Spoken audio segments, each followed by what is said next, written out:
निखिलचं बऱ्याच दिवसापासून चाललं होतं का मोबाईल एक्सचेंज करून नवीन मोबाईल काढायचा. म्हणलं कुठं घ्यायचं? म्हणलं म्हणी बस स्टँडपासून आहे ना डावीकडे वळायचं नवीन नगर रोडला द फोनवाले झाले म्हणे नाही का. म्हणलं ना फोनवाले काय म्हणे नाशिक, पुण्याला जसा मॉल राहतो का तसं डायरेक्ट मोठं मॉल झालंय. त्यांच्याकडे एक्सचेंज ऑफर आहे, लोन बिन सगळं आहे म्हणजे नाही फायनान्स-बिनान्स. त्याला म्हणलं कोणता मोबाईल एक्सचेंज करायचा आहे? त्याने हे 2 मोबाईल दाखवले. म्हणलं 2 करायचे आणि नवं काढायचं? म्हणे "हां, 100% आतमध्ये येऊन पाहतोय राईट स्टोअर, राईट प्राईस."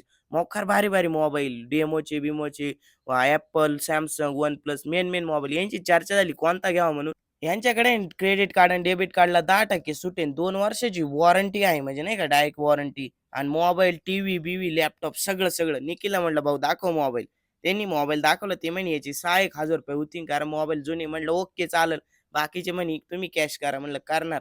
मग त्यांनी दाखवला पहिला Vivo, Samsung. Vivo आणि Samsung म्हणलाय ना निखिलला म्हणलं, "हा कोणता? हा Vivoचा भारी दिसतोय." तो म्हणे, "Vivoचाच